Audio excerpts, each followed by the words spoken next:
अस्सलाम वालेकुम रहमतुल्लाहि वबरकातुहू। नाज़रीन कैसे हैं? आप देख रहे हैं 85 न्यूज़। मैं आपका भाई अब्दुलसलाम। आज एक बहुत ही अफ़सोस के साथ आपके सामने एक बात लेके आया हूँ।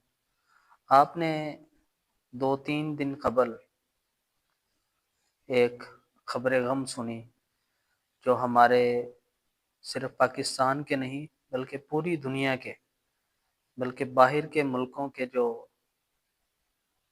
पीर थे अल्हम्दुलिल्लाह, उनके मुरीदीन, खुलाफा उनके बाहर के ममालिक में रहते हैं, ठीक है। हाजी हज़रत मौलाना पीर ज़ुल्फ़िकार अहमद नक्शबंदी रहिमहुल्लाह ताला नव्वरल्लाहु मरक़दा। आपने उनकी ख़बर सुनी, 22 जमादी-उस-सानी को उनका इंतकाल हुआ। तो दूर दूर से जनाज़ा पढ़ने के लिए अहबाब तशरीफ़ लाए, बाहर के ममालिक से, पाकिस्तान से लाखों सैकड़ों की तादाद में उनके जनाज़े में लोगों ने शिरकत की।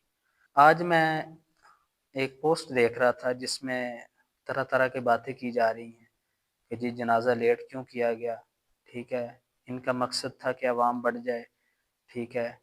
तो लोग ये समझें कि जनाब बड़ा बहुत बड़ा जनाजा, बड़ी तादाद में जनाजा हुआ है। ऐसा वैसा कोई मामला नहीं था। असल में हज़रत जी की अल्हम्दुलिल्लाह पूरी दुनिया के अंदर शोहरत थी। एक शख्स जो 1 लाख रुपए महीना की तनख्वाह लेता है, वो 1 लाख तनख्वाह को छोड़कर पीरी फ़कीरी की तरफ आ रहा है।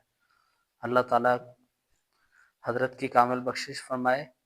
हमें ये हक़ ही नहीं है कि हम किसी के बारे में ऐसे सवालात उठाएँ और तरह-तरह की बातें करें, तरह-तरह की पोस्टें करें कि हज़रत तो जनाब डॉलर्स लेते थे, पैसों को वो ठोकर मार देते थे, ये कर देते थे, वो कर देते थे। भई हम कौन होते हैं इस तरह की बातें करने वाले?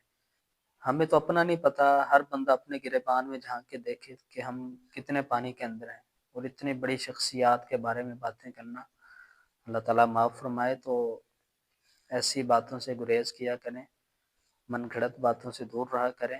अल्लाह ताला आपका हामी और नासिर हो। मिलते हैं अगली वीडियो में, तब तक के लिए अल्लाह हाफ़िज़।